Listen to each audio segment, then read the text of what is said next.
Good morning all of you. This is Aruna Bargotia, your science teacher, class 6th. आज हम cotton के बारे में पढ़ेंगे। इससे पहले हमने पढ़ लिया था कि जो फाइबर्स होते हैं वो कितने टाइप के होते हैं। तो they are two types of fibres.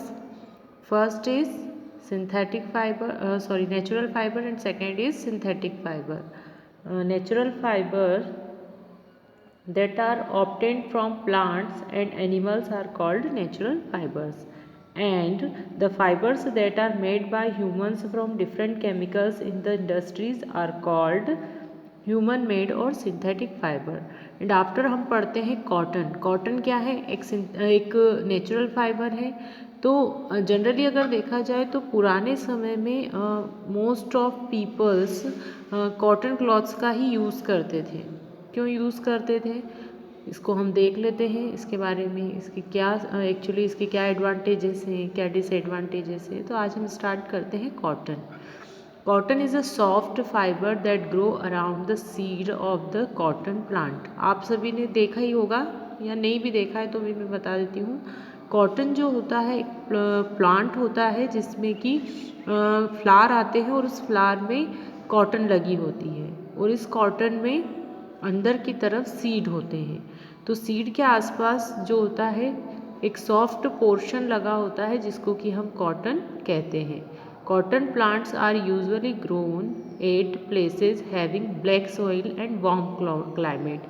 Generally जो कॉटन प्लांट होता है वो ऐसी जगह पर ग्रो करता है जहाँ की ब्लैक सॉइल होती है। जैसे अपने यहाँ पर महाराष्ट्र जो है वहाँ पर ब्लैक सॉइल होती है, तो ज़्यादा से ज़्यादा कॉटन वहीं पर ग्रो करता है। कैसी क्लाइमेट होना चाहिए? वार्म क्लाइमेट, मतलब कि गर्म वातावरण होना चाहिए। In our country cotton is cultivated in Maharashtra. मैंने अभी बताया आपको कि अपने यहाँ इंडिया में सबसे ज़्यादा जो कॉटन है वो महाराष्ट्र, मध्य प्रदेश, पंजाब, राजस्थान, गुजरात, आंध्र प्रदेश, तमिलनाडु, कर्नाटका में होता है।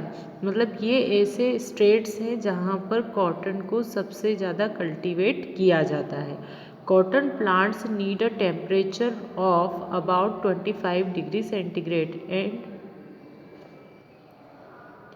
25 degree centigrade and a rainfall of about 60 centimetre to 100 centimetre for their growth. जितने भी कॉटन प्लांट्स होते हैं उन कॉटन प्लांट्स को 25 डिग्री टेम्परेचर की रिक्वायरमेंट होती है और 60 to 100 सेंटीमीटर रेनफॉल की रिक्वायरमेंट होती है। मतलब इतनी बारिश होना चाहिए, इससे कम बारिश होती है तो फिर ये प्लांट ग्रो नहीं करता है। और अगर मान लीजिए टेम्परेचर में भी अगर फ्लक्चुएशन होता है, मान लीजिए 25 डिग्री से कम या ज़्यादा टेम्परेचर होता है, तब भी इसे कल्टीवेट करना टफ होता है।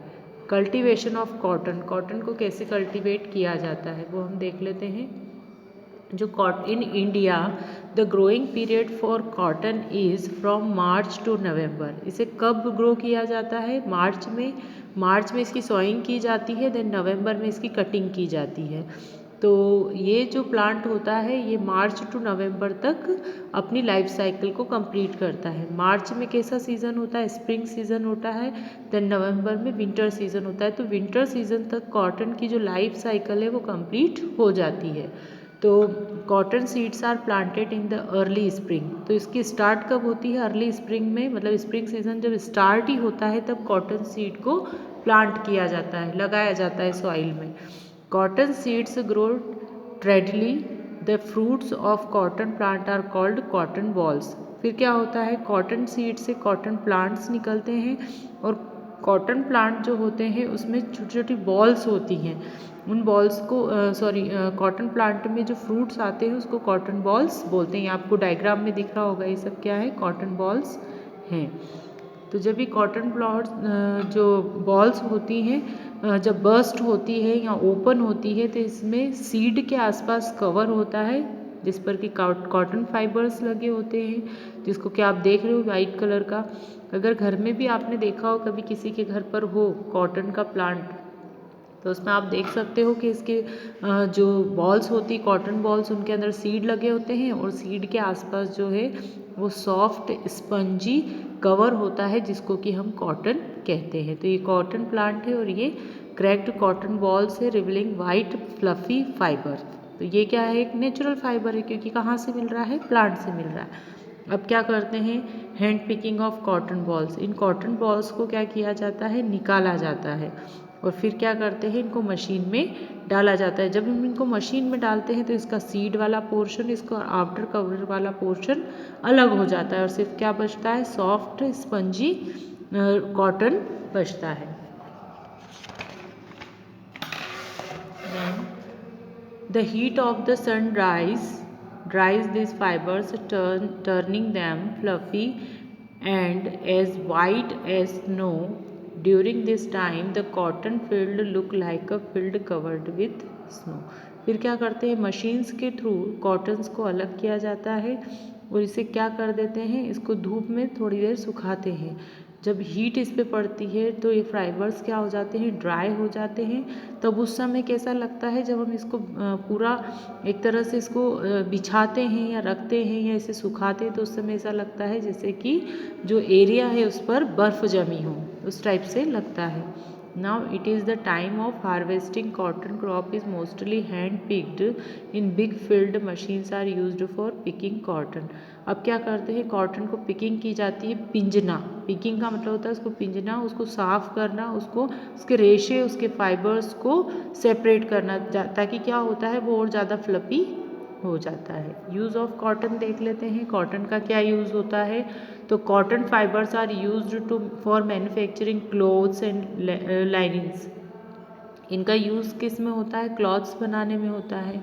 फॉर एग्जांपल जैसे क्लॉथ्स में क्या क्या होते हैं, सॉक्स होते हैं, टी शर्ट्स होती हैं, बेड शीट्स होते हैं, etcetera are generally made from cotton. ये सब किससे बने होते हैं, कॉटन। आपने देखा होगा, मम्मी से भी कभी पूछा होगा कि साड़ी जो होती है वो कॉटन से बनती है। बहुत सारे हम जैसे घर में बेड वगैरह, हमारे बिस्तर वगैरह जो होते हैं, क्यूशन्स होते हैं, ये सब किससे बने होते हैं, कॉटन के ही बने होते हैं। इनके अंदर क्या होता है, कॉटन ही होता है। तो cotton clothes are comfortable in hot and humid condition because they are soft to touch, absorb sweat and let the air in. बहुत ही इम्पॉर्टेंट होते हैं cotton clothes and easy to wear होते हैं, ईजी टू, एक तरह से देखा जाए तो इनको हम रख सकते हैं, मतलब इनकी एक तरह से इनको मैनेज कर सकते हैं। क्यों, क्योंकि ये क्या होते हैं, कंफर्टेबल होते हैं और हॉट मतलब गर्मी के सीज़न में हमारे लिए बहुत इम्पॉर्टेंट होते हैं, क्योंकि ये हमारे स्वेट मतलब पसीने को भी एब्जॉर्ब कर लेते हैं। हमें इसके कारण गर्मी नहीं लगती है, क्योंकि इससे एयर क्या होती रहती है, पास होती रहती है, इसमें गर्मी नहीं लगती है ना। तो इनसे the sweat absorbed by cotton cloth evaporates more quickly due to the air it breathes, it result in cooling down the body. ये क्या करते हैं, एक तरह से इनमें जो चैनल्स होते हैं वो क्या करते हैं, एयर को पास होने देते हैं, जिससे कि हमको गर्मी नहीं लगती है और हमारी बॉडी भी क्या रहती है, ठंडी रहती है, कूल रहती है, गर्म नहीं होती है। तो cotton is blended with other fibres to make mixed fibres like terylene and terrycot. कभी कभी क्या होता है, इसे मिक्स करके भी बनाया जाता है। कॉटन को किस में मिक्स कर देते हैं, टेरिलिन से मिक्स कर देते हैं। तो ऐसे क्लॉथ को क्या बोलते हैं, टेरिकॉट बोलते हैं। आपने देखा होगा पुराने समय में लोग टेरिकॉट का भी यूज़ करते थे, गांव में भी आज भी यूज़ करते, पेटीकोट जो पहनते हैं तो उसमें टेरिकॉट का यूज़ होता है। और भी अदर काम में भी टेरिकॉट यूज़ किया जाता है, क्योंकि टेरिकॉट जल्दी कपड़ा फटता नहीं है, इसलिए इसका यूज़ जो काम करने वाले लोग होते हैं वो भी इसका उपयोग या यूज़ करते हैं। तो cotton is used to absorb blood and pus from wounds and in other medical procedures. तो कॉटन का यूज़ बहुत सारे मेडिकल प्रोसीजर्स में होता है। अगर किसी को कट लग जाता है या ज़ख्म हो जाता है या इंजरी हो जाती है तो उस जगह कॉटन का ही यूज़ करते हैं, क्योंकि कॉटन क्या करती है, किसी भी चीज़ को एब्जॉर्ब कर लेती है, पस को भी एब्जॉर्ब कर लेती है ना। अगर पस निकलता है तो पस को भी एब्जॉर्ब करती है, ब्लड को भी एब्जॉर्ब कर लेती है, ताकि ब्लड जो होता है वो बहना रुक जाता है ना, रिलीज़ होना थोड़ा कम हो जाता है। तो मोस्ट ऑफ मेडिकल प्रोसेसेस में या पट्टी बांधने के लिए या फर्स्ट एड में इसका यूज़ किया जाता है। Then from fibre to fabric हम देख लेते हैं कि कैसे इसको मैनेज किया जाता है या कैसे इसको बनाया जाता है। तो डिफरेंट काइंड्स ऑफ प्रोसेसेस होती है, जो कि मैं आपको नेक्स्ट वीडियो में सेंड करूँगी। कि फाइबर से फैब्रिक मतलब कि अभी कॉटन को हमने देखा है, कल्टीवेट किया है, तो अभी कॉटन किसके फॉर्म में, फाइबर के फॉर्म में। अब इसको हमको किस में कन्वर्ट करना है, इसको कन्वर्ट करना है हमको फैब्रिक मतलब क्लॉथ्स में। तो उसके लिए लॉन्ग प्रोसेस होती है, बहुत सारी मशीन्स का यूज़ होता है जिसके थ्रू फाइबर्स जो होते हैं वो एक दूसरे पर बाइंड होते हैं और फैब्रिक फॉर्म होता है। तो एक लॉन्ग प्रोसेस है जो मैं आपको नेक्स्ट वीडियो में सेंड करूँगी। Thank you.